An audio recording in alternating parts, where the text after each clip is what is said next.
spændende emner med i dag, synes jeg. Jeg glæder mig rigtig meget til at dykke ned i det. Så, men velkommen til dig, Anne-Lis. Du er jo psykoterapeut. Ja. Og du er ædru alkoholiker også. Ja. Misbrugsbehandler. Ja. Ja. Hvor mange år har du været ædru efterhånden? I år tror jeg, det må være 26. Det er faktisk ikke 26 år, ja. Ja. Det er jo også mange år. Ja. Det er mange en dag ad gangen. Hvordan, ja, det... hvordan holder man sig ædru i 26 år? Ja, altså i starten var det jo...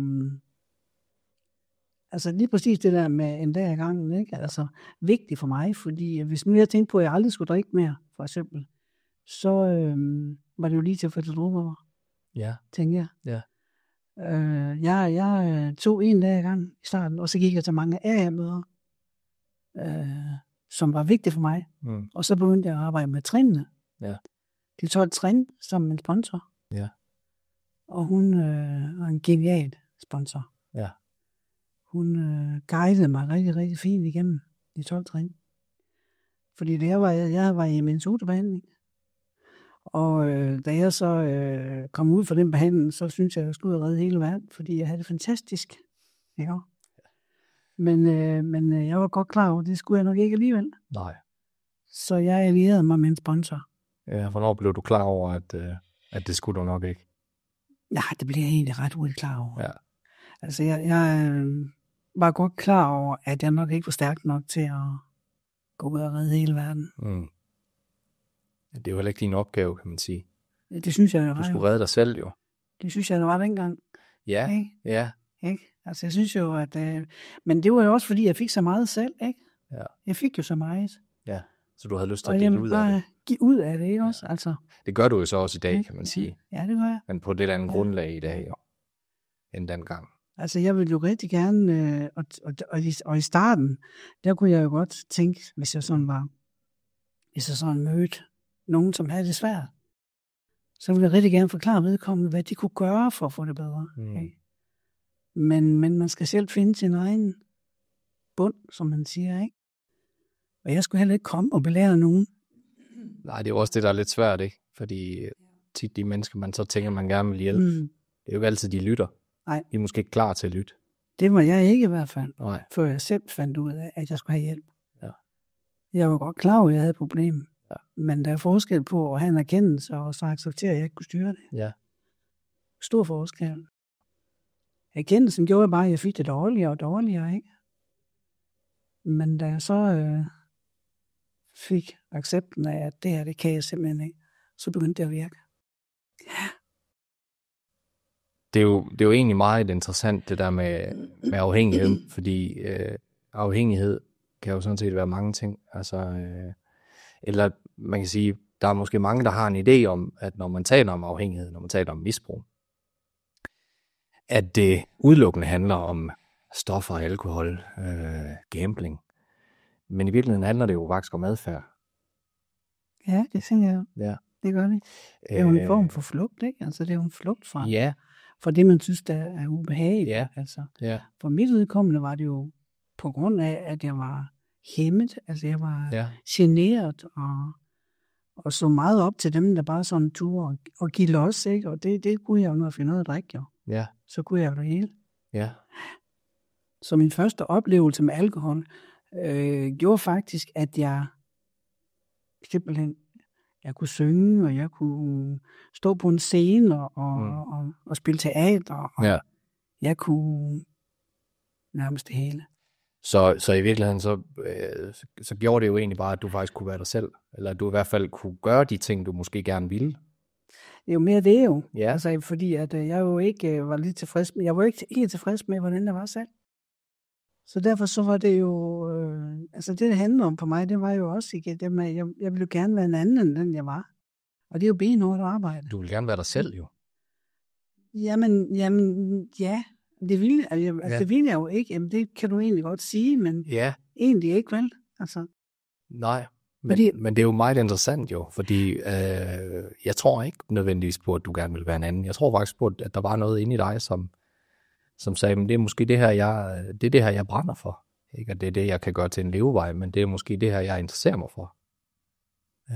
Men af en eller anden grund, så var det jo ikke noget, du turde springe ud i, før du i hvert fald havde fået dit alkohol, ikke? Som så hjalp dig lidt på vej.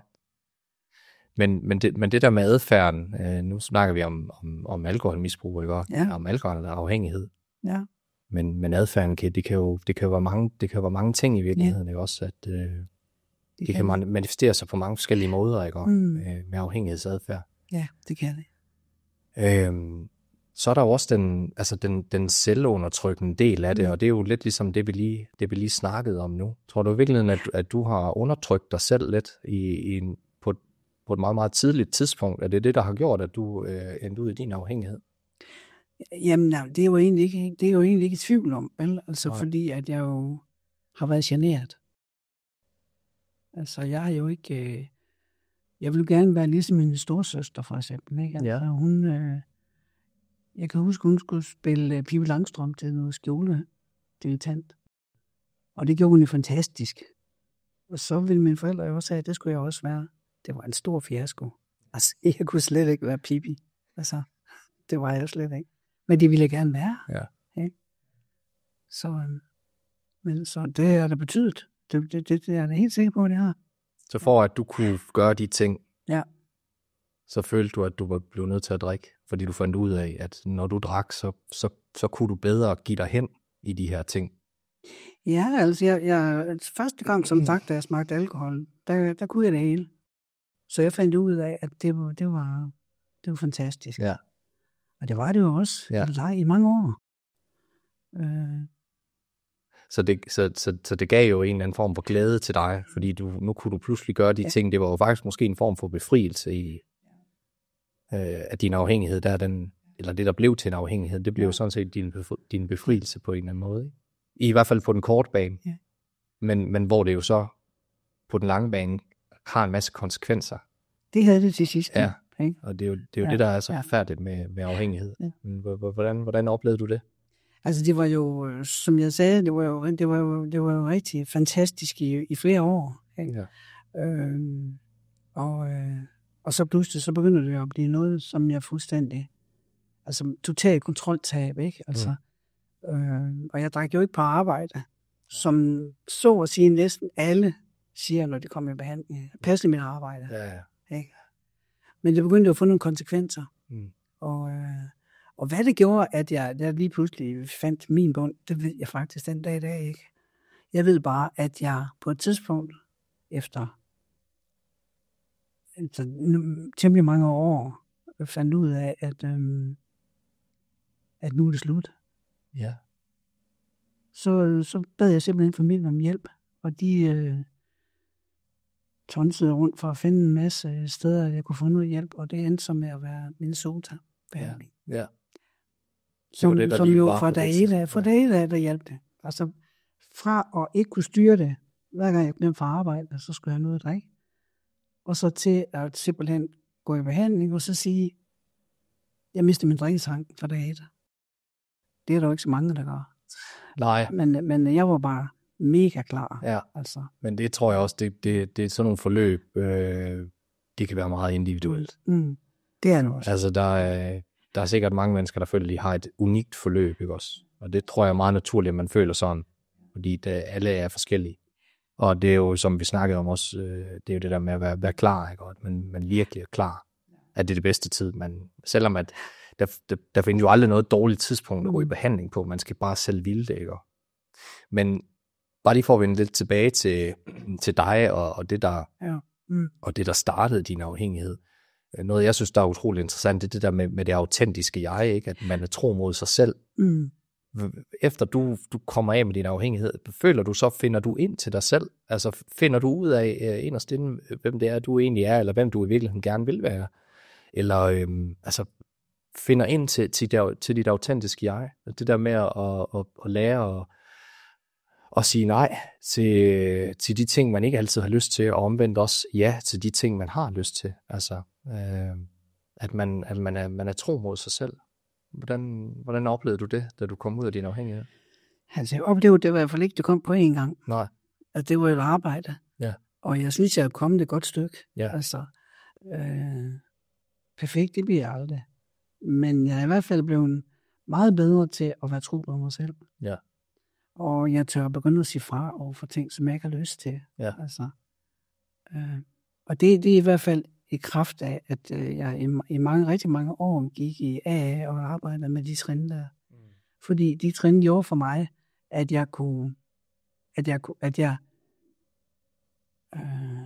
de problemer, der kom, dem kunne jeg tackle i det tempo, som det var for mig. Ja. Så jeg ikke røg ned under gulvbrædder hver gang. Det er ikke sikkert, det er alle, der har hjælp af og trin, men det var det for mig. Det var lige det, der skulle til. Det tror jeg også vil være forskelligt. Altså, at man... Det er det også, ja. Nogen skal måske igennem det flere gange på forskellige måder, inden de finder ud af, hvad det er, der virker for dem. Hvad det er for en behandlingsform, der virker. Eller de måske lige møder det rigtige menneske, som lige, kunne trykke på de rigtige knapper.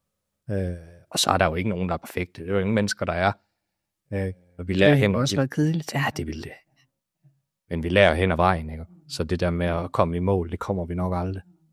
Det er nok en proces hele livet, ikke? Men jeg tror på, at man kommer langt, hvis man tør og stille spørgsmålstegn, hvis man tør at kigge ind af. Altså selvindsigt, det synes jeg, det kommer man langt med. Fordi der vil hele tiden opstå nogle situationer, hvor at man handler på en uhensigtsmæssig måde. Men det der med at kunne sætte sig ned senere, bagefter, og hvad var det lige, der skete der? Hvorfor var det lige, at jeg handlede sådan, som jeg gjorde? Er der noget, der ikke lige helt fungerer? Er der noget, jeg skal kigge på? Er der noget, jeg skal prøve at ændre lidt på? Det synes jeg er utrolig interessant. Det er i hvert fald noget, som jeg arbejder meget med selv. Det der med at prøve at lytte til mig selv. Lytte til det der indre jeg. Fordi jeg også selv har været underlagt. Og fordi at jeg også tidligt i mit liv, nu kan jeg jo for eksempel afsløre, at jeg har den her mave-tarmsygdom, ikke også, som har fyldt meget i mit liv, og som jo har sat nogle begrænsninger for mig. Eller jeg har sat begrænsningerne for mig selv, men fordi at jeg simpelthen var bange for, hvad udfaldet kunne blive, hvis jeg gjorde et eller andet, ikke? Hvad ville der ske? Ikke også? Så jeg var jo bange hele tiden. Så jeg lod mig jo styre. Og det er jo forfærdeligt i virkeligheden. Ja. Fordi når jeg ikke at jeg kigger tilbage og tænker, alt det jeg har gået glip af, det gør jeg ikke. Fordi jeg ved også, at der hvor jeg er i dag, jamen, der kunne jeg ikke have været, uden at jeg havde været alt det her igennem. Så det er okay med. Men der er der ikke nogen tvivl om, at jeg har begrænset mig selv rigtig meget. Og der er rigtig mange ting, som jeg har haft lyst til at sige ja til, men som jeg har sagt nej til. Fordi du ikke turde. Ja, fordi jeg er bange. Ja. Vi har simpelthen været underlagt af noget, som jeg ikke selv følte, at jeg kunne kontrollere. Ikke? Så det har jeg måttet arbejde meget med. Ja. Hvordan har du arbejdet med det så? Jamen det er kommet efter, fordi jeg har også, altså ligesom dig kommer jeg også ud af en afhængighed på et tidspunkt. Ja. Og det var godt for mig, det lærte jeg meget af, og jeg lærte meget om det forløb, jeg havde været igennem. Men hold da op, hvor har der været meget efterfølgende. Altså, hvor har jeg måttet kigge ind af mange gange, og det har godt nok været hårdt nogle gange. Altså til et punkt, hvor jeg har tænkt, jamen, er jeg i virkeligheden kommet videre, ikke? Det glemmer man også lidt nogle gange, hvad det er, man egentlig har været igennem, og hvor langt man nogle gange har flyttet sig. Det skal man også huske at kigge på en gang imellem, hvor det er okay at klappe sig selv på skulderen, og det tror jeg også på, det er vigtigt. Men ja, fordi der er jo noget med det der med, når først du kommer ud i din afhængighed, så kommer den egentlige udfordring jo, ikke? At du bliver ramt af en helt masse følelser. Så kommer den egentlige udfordring, ja. Det gør den. Det er det med de følelser der. Ja. De kommer og de følelser, de er jo ret voldsomme. Ja. Og det er jo alle følelser. Ja. Det er jo ked af det følelser, det er glade følelser, det er euforiske følelser. Alle følelser, de begynder at blive hårde. Altså, dem skal man til at lære, og man skal til at lære at leve livet på livets præmisser. Ja. Og det er benhårdt arbejde. Ja. Og det er jo al afhængighed, det handler om, tænker jeg. Ja. Fordi afhængigheden jo som sagt er en flugt, ikke? Altså, det er en flugt fra, altså man vil gerne have det godt, ikke? Og det har man så lige umiddelbart, i starten i hvert fald, fundet ud af, at afhængigheden kan gøre fra en, tænker jeg. Ja, det der med, at det hjælper på den korte bane, men at det jo har de konsekvenser det lange løb, at det ligger jo fuldstændig låg på alt. Ja. Alle følelser. Ja. Så der er jo noget arbejde i at stå på den anden side, og pludselig og skal til at begynde at kigge ind i de her følelser og mærke efter, og give plads og give lov til, at følelserne gerne må være der. Ja.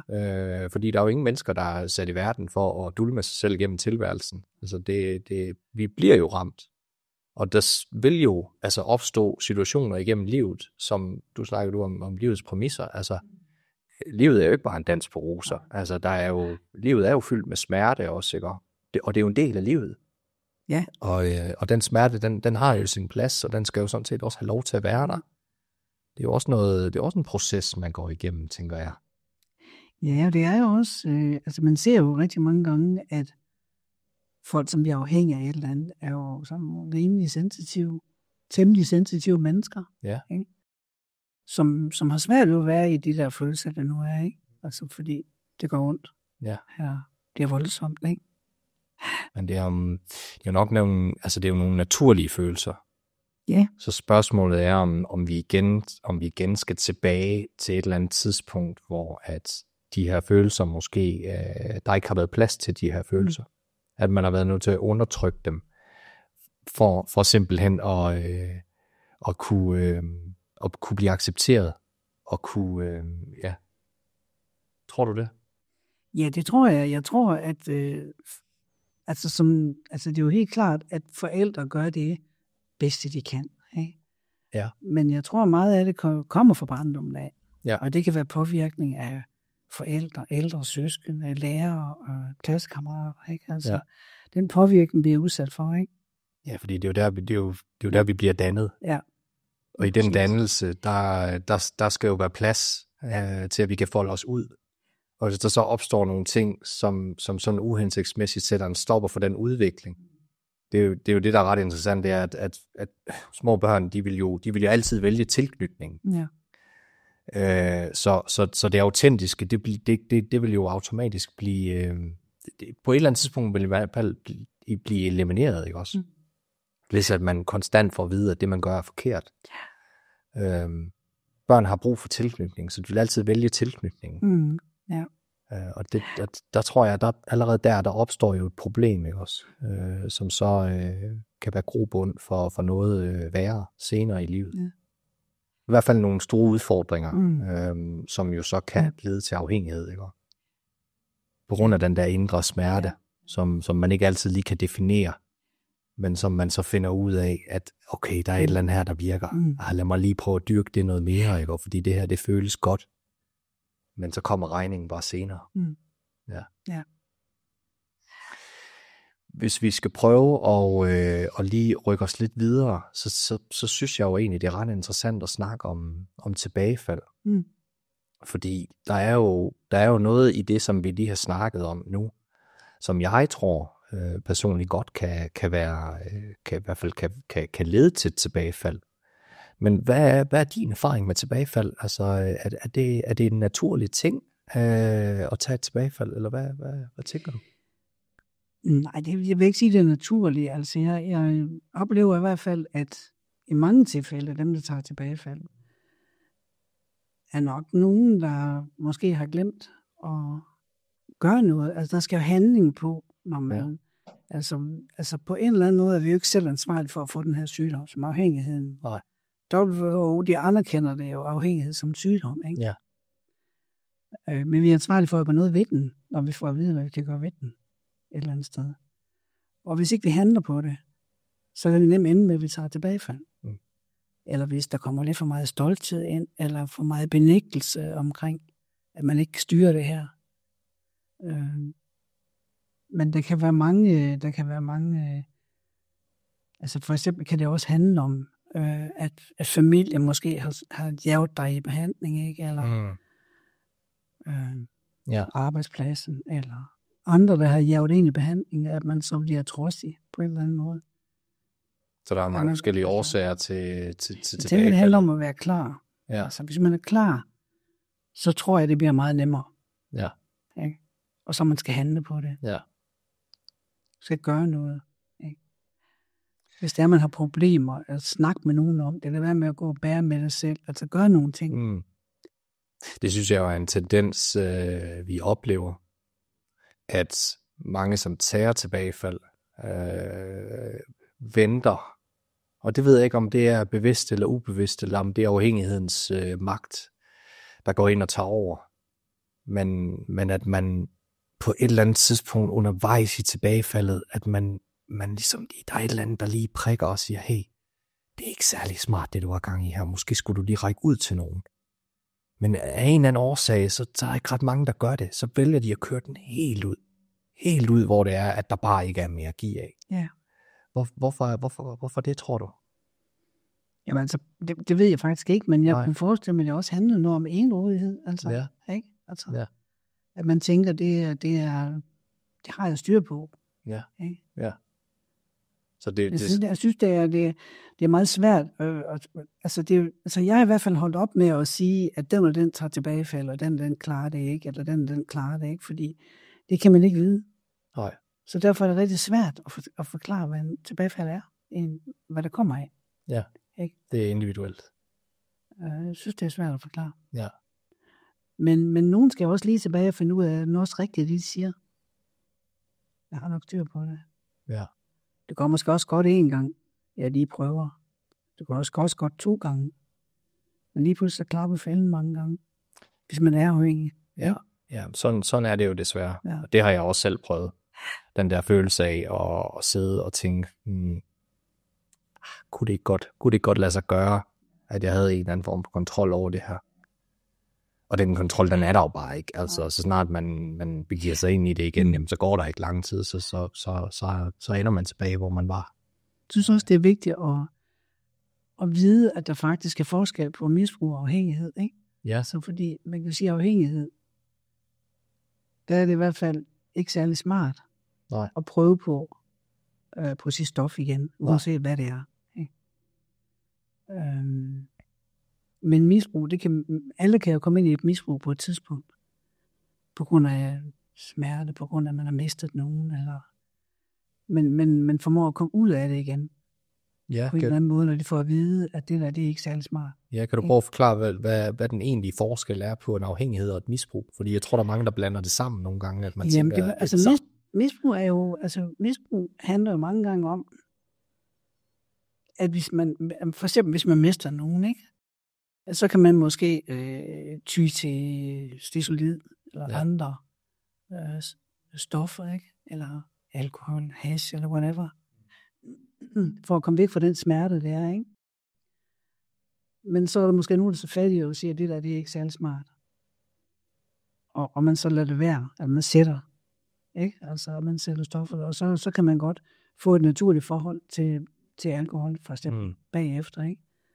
Fordi man har indset, at det her, det er ikke særlig smart. Der fik man bearbejdet følelserne i tide, sådan set. Ja. Men afhængighed gør jo, at hvis man for eksempel drikker, så afhængigheden, der skal man altså holde fra den først. Ja. Fordi så klapper fælden. Ja. Sådan er det ikke med misbrug. Jo. Nej. Men. Når nu vi snakker om tilbagefald, så føler jeg, at der er mange forskellige måder at tage et tilbagefald på. Men det, som jeg nogle gange bider mærke i, det er det her med, at man har været i en behandling, man lige har afsluttet for eksempel, ikke også? Og at man så faktisk tager et øjeblikkeligt tilbagefald. Hvad skyldes det, tror du? Altså, jeg er ret sikker på, at så har man ikke været klar. Altså, kort og godt. Og det kan være fordi, at man måske er blevet guidet kærligt afsted af sin familie, eller måske mindre kærligt. Men at man i hvert fald ikke har haft et valg. Det er ikke været ens egen beslutning. Simpelthen. Ja. Altså, hvis man gør det, så handler det mange gange det i hvert fald. Det er en erfaring. Ja. Hvornår ved man, om man er klar? Det tror jeg ikke, man ved. Nej. Det er bare noget, altså, jeg for mit vedkommende vidste ikke, når jeg var klar. Jeg kan ikke forklare det den dag i dag, hvad det var, der gjorde det. Så det synes jeg egentlig er lidt svært at svare på. Så der var ikke noget inde i dig, der ligesom føltes anderledes? Ikke andet, Sidste at gang, altså. nu skal det børste noget. Altså, nu er det nu. Så det var den følelse, du havde? Ja. Jeg ved ikke, om man kan kalde det en følelse. Jo, det er det måske. Men hvad det var for en følelse, det kan jeg ikke sige. Nej. Altså, det var nok en masse følelser væltende oven i hinanden, ikke? Altså, Ja. Desperation, selvhad, magtesløshed. Altså, alle de der følelser, der væltede op, og nu kunne jeg simpelthen ikke overskue det længere. Nu gik det ikke mere. Så jeg synes, det er rigtig svært at sige, hvornår man er klar. Ja. Men der var alligevel et eller andet Der var noget, der gjorde, at jeg blev klar. Ja. I dig. Ja. Og var den, nu siger jeg jo bare følelse, men var det en følelse, du havde haft før? Var det den samme følelse, du havde? Nej, det var ikke det var noget nyt til sidste gang. Der var det simpelthen, der var det en ny form for følelse. Jeg havde jo prøvet med antabus og sådan noget, som der er jo rigtig mange, der går for at lukke munden på familien. Ikke? Ja. Men det fik mig jo egentlig bare til at tænke mere på alkohol, fordi jeg tænkte på, når jeg kunne smide antabussen, så jeg kunne begynde at drikke igen, ikke også? Ja. Og for mig var det ikke kun en narsut. Det var kun en narsut. Ja, det var det. Ja. Altså, antabus er jo det er jo lidt, hvad det er, ikke også? Fordi det er jo noget hjælp til selvregulering. Men hvor meget det egentlig hjælper, det kan man måske så stille spørgsmålstegn til, ikke? På sigt i hvert fald, ikke også? Ja.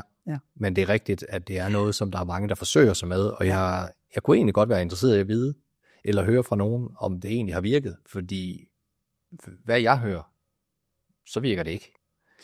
Altså, nogen er jo på antabus resten af deres liv, ikke? Og har det godt med det.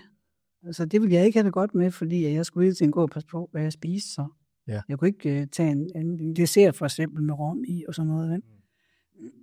Og for mig, der var det jo også sådan, at antabussen gjorde jo også, at det ikke var mit valg. Ja.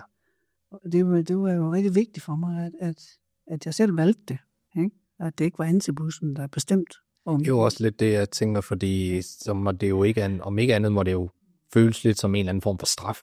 At hvis jeg drikker, så ved jeg, at jeg får det forfærdeligt, ikke også? Det er straffen for, at jeg så drikker, ikke også? Ja. Jeg kan blive syg, og jeg kan dø af det, ikke også? Altså, det afholdt mig fra det. Det var ikke mit valg. Nej. Jeg tænkte, at det for mit vedkommende også var holdningsændring. Det er jo holdningsændring. Ja. Ikke? Ja.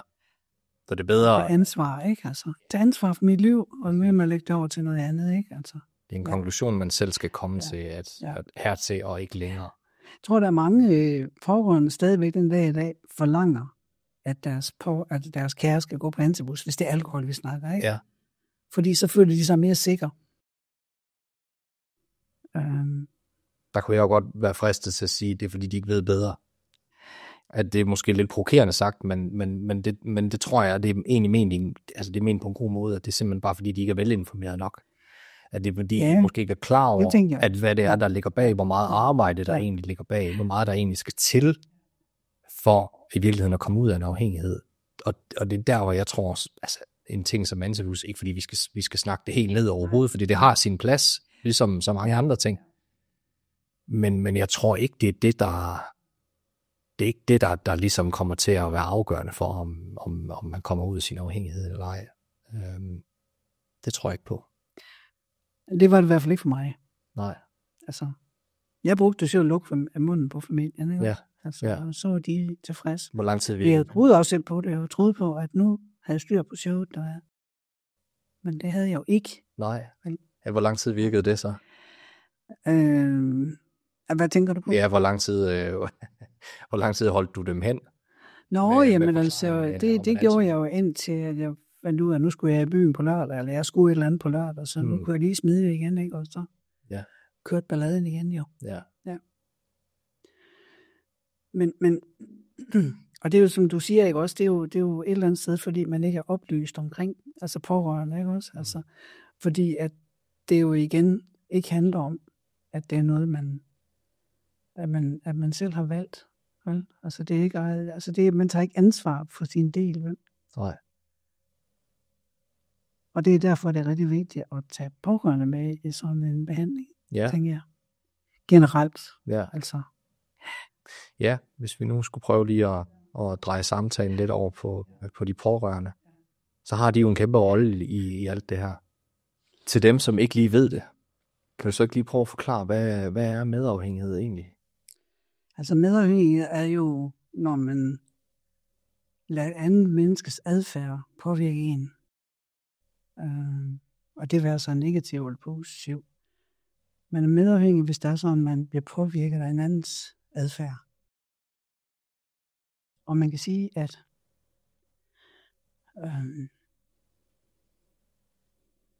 tit så er det jo sådan, at når man som medafhængig får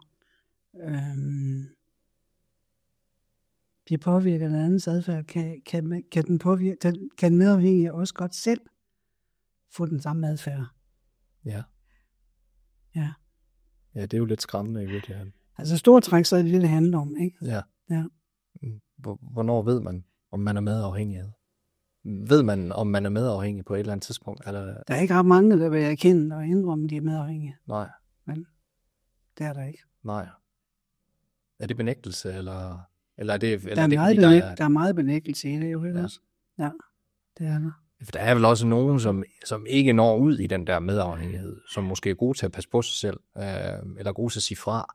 Tænker du, eller hvad er din oplevelse? Altså selvfølgelig er nogen, der er mere medafhængige end andre, ikke også? Altså, og medafhængighed handler jo også om, at hvis der man på mange måder giver den afhængige altså mulighed for at fortsætte med sin misbrug af afhængighed. Ikke? Ja. Og det kan man gøre ved for eksempel at ringe til firmaet og sige, min mand er syg, eller undskyld på den afhængighedes vegne. Ikke? Ja. Og vi kan ikke komme i dag, fordi vi skal have noget andet end undskyldninger, ikke også? Ja. Ja, den der med undskyldningerne, det er i hvert fald en, som det er noget, jeg har bidt mærke i. Det er der, hvor det går op for mig. Hvis jeg for eksempel taler med en person, som jeg har en fornemmelse af, kunne være medafhængig. Ja. At det er det, der ligesom siger det for mig. Det er den der med undskyldningerne. Man kan ligesom høre det. Der er jo også meget, altså i forhold til det, kan man sige, der er også meget manipulation i det, ikke? Altså man kan manipulere de pårørende, eller nu man er, altså dem man er rigtig god til at manipulere med, det er dem, der holder mest af en, ikke? Altså, ja. Og dem kan man få til at tro på alt, hvad man siger faktisk, ved at manipulere dem.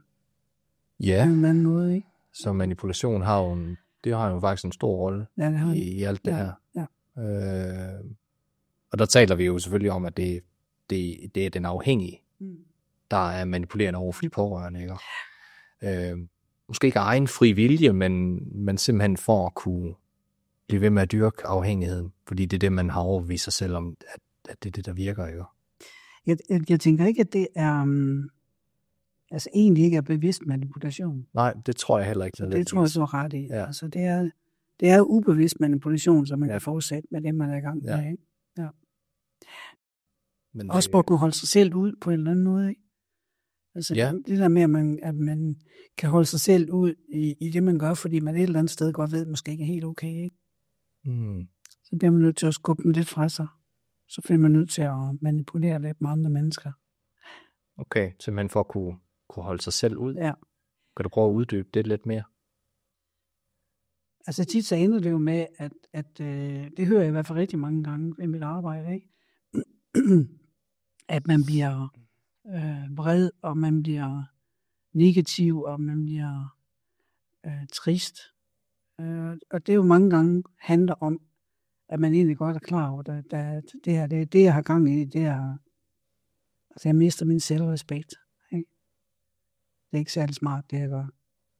Og for at ikke at komme til at kigge alt for meget på den måde, fordi det gør lidt ondt jo, at kigge på, så bliver man nødt til at få det manipuleret over, sådan at det pårørende, de medafhængige, de ligesom tager skylden på sig på en eller anden måde. Ja, eller de i hvert fald, at man kan måske manipulere dem til at få situationen til at virke mere okay, end hvad den egentlig er. Fordi så kan man bedre retfærdiggøre over for sig selv, at det, man har gang i, det er måske ikke så slemt, som det lige umiddelbart ser ud. Tænker du ikke, at det også handler lidt om det? Jo, det tænker jeg også er rigtigt. Ja. Og igen, det er jo selvfølgelig ikke alle, der er det, men jeg tror, at de fleste har en lille snært. Og det er jo uanset, om det er, hvad det er for en slags afhængighed, ikke? Altså, der er jo mange afhængigheder, ikke? Altså, men den medafhængige, kan man sige, det er meget typisk. Det er meget typisk, at medafhængig gør det. Hvad skal man gøre, hvis man er medafhængig? Altså, hvad gør man? Jeg synes, det er rigtig vigtigt, at den medafhængige også gør noget. Går i behandling, eller der er jo også selvhjælpsgrupper for det er at blive medafhængige, ikke også? Noget, der hedder Al-Anon for eksempel, ikke? Ja.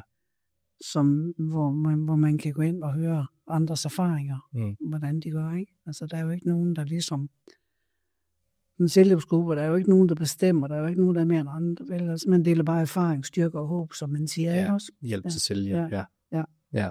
Hjælp til selvhjælp, ja. Men der er jo nok en enorm styrke i det der med at kunne have en fornemmelse af, at man ikke er alene i hvert fald. Både for afhængige, men også for de pårørende. Ja, det er meget vigtigt, meget vigtigt, så man ikke føler sig forkert. Ja. Det er jo tit, man gør det. Både som den afhængige, men også som den medafhængige. Ja. Altså, man føler sig forkert. Og så er det rart, at man kan se, at der er nogen, der har det ligesom en selv. Ja.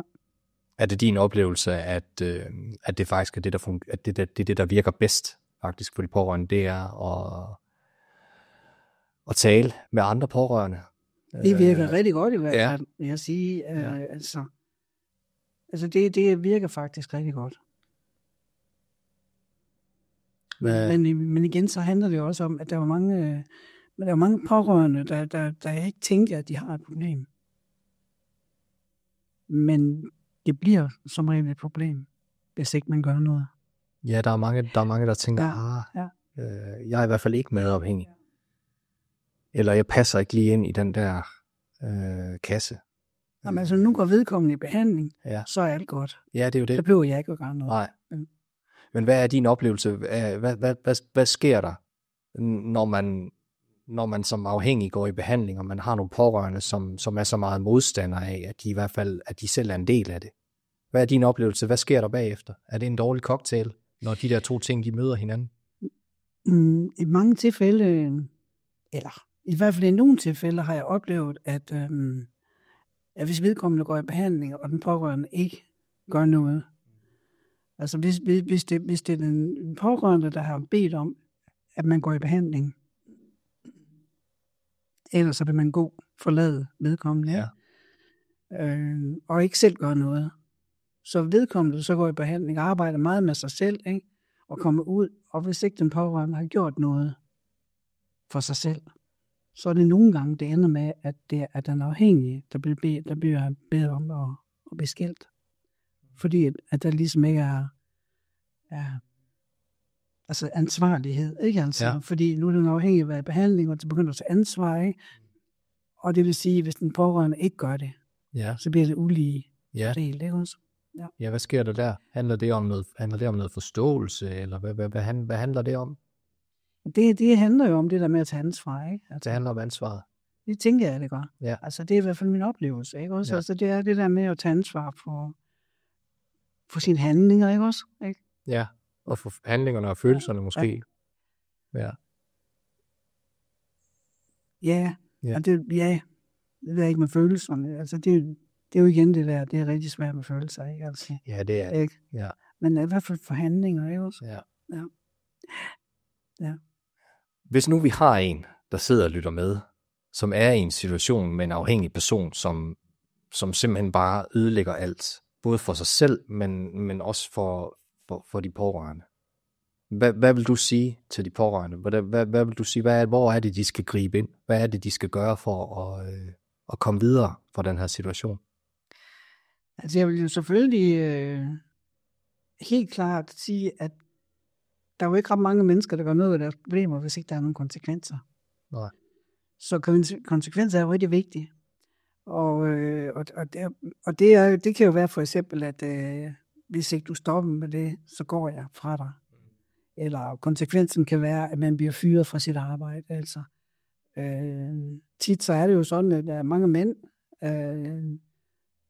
der først gør noget ved deres problem, når at de bliver truet med deres arbejde. Ja. Vi kalder det faktisk lidt hård kærlighed.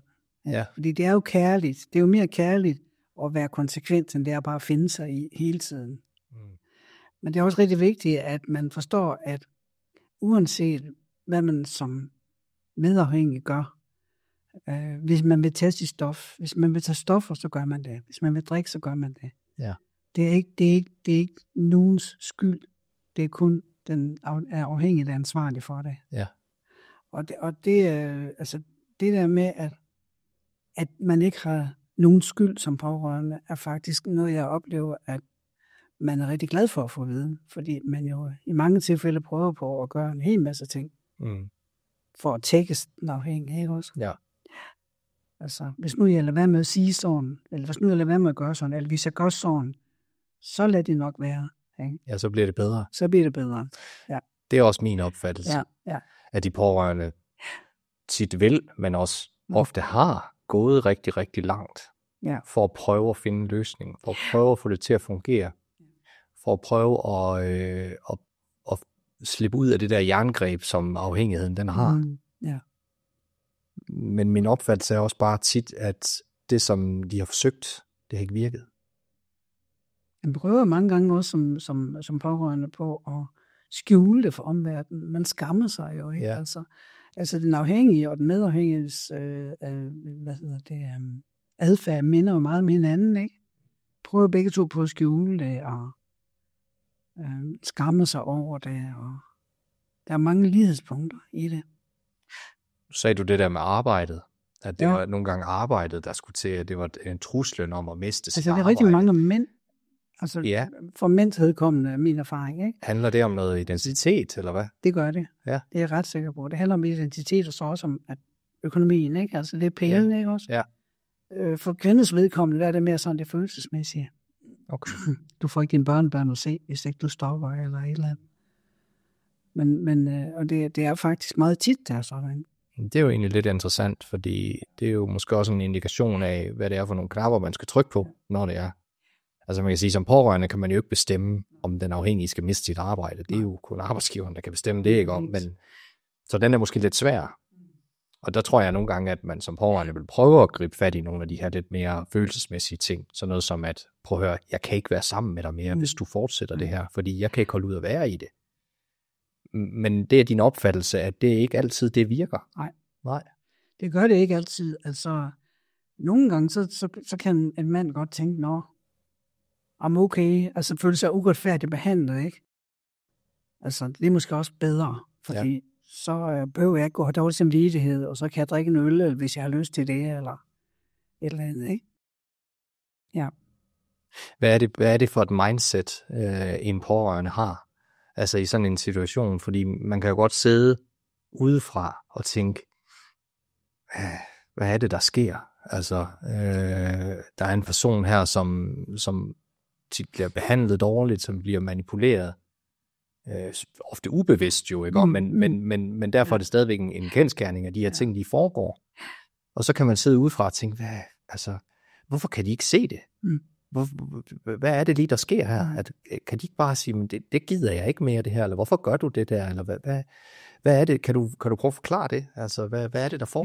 Jeg tænker, det er, uden at gøre mig klog på det, så tænker jeg, det også handler om det samme som afhængighed også. Altså, der er så meget benægtelse i det, ikke? Altså, at man ikke umiddelbart kan se, at man ikke styr på det.